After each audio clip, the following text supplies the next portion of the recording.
It's not the events that happen to us that define our happiness and our success. It's how we interpret them, the stories we tell ourselves.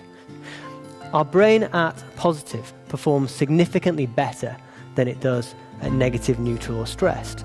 This guy, Dr. Martin Seligman, was studying insurance salespeople with the MetLife company. And he found that those salespeople who scored above average for optimism sold 37% more insurance. Optimists are 3 times more creative, 10 times more engaged, 31% more productive, have 39% better health. When we're in a positive state, our brains are flooded with a chemical called dopamine, which lights up the learning centers of our brain. Doctors primed to be positive before diagnosing patients, diagnose patients 20% faster. 4-year-old children primed to be positive before putting blocks together, put blocks together 50% faster. Optimists live 20% longer than pessimists. The data is there for the value of optimism, but how does it work? Well, optimism is in the way we think and the way we talk. And these are the 2 mindset skills that drive it. Firstly, our ability to accept shit happens. You know, it is what it is. Life ain't fair. It's not always good.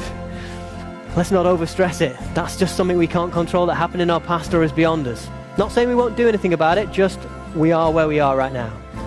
And secondly, our ability to tame our thoughts and move our mind and our stories to shift onto what we want. To keep our attention, our inner monologue, on what we want to feel, what we want to think, what we want to do, what we want to achieve. That's the skill. But why does this work?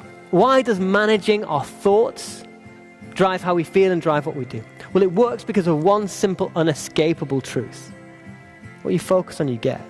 It's how the human brain is wired. Let me give you an experience of this right now. Look around the room for me and notice anything. Really move your head, notice anything in the room. Now, all at once, as loud as you can, shout out anything at all that you saw. Go! That's pretty good, well done. Now look around the room again. This time look for things that are blue. All at once, shout out anything you saw. Go! Most people will notice different stuff the second time to the first. That doesn't surprise us. We're looking for it. We rarely associate that with how our brain drives how we feel and how we act. But that's exactly how we work. We have in our minds the most phenomenal processing device ever imagined. Our brains are so much more powerful than any computer we have. And our brains don't waste their power on focusing on things that are not important. Only 0.01% of all the things that come in through our senses get processed into our conscious mind. It's a part of our brain called the reticular activating cortex that filters all of that data and alerts us only to those things that we've chosen to see. What you focus on, you get. If you walk into a meeting going, this is going to be boring, guess what you'll notice? All the reasons why it's boring.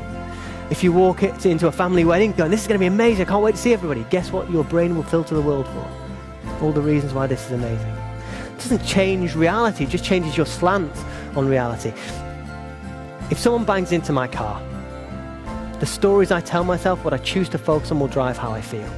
You know, if I go, oh, what a nightmare, what an idiot, how did they do that, I'm going to be so late, I will feel stressed. If I choose to focus on, okay, it happened, things happen, it is what it is, we'll deal with it, it'll be fine, I'll feel okay. The event itself does not drive the emotion, it's the stories we tell ourselves that create the emotion. So optimism is our ability to accept things happen. We can't turn back time, we don't control everything, life's not perfect. Don't worry about it. And then to shift our thinking to focus on the best way to move forward.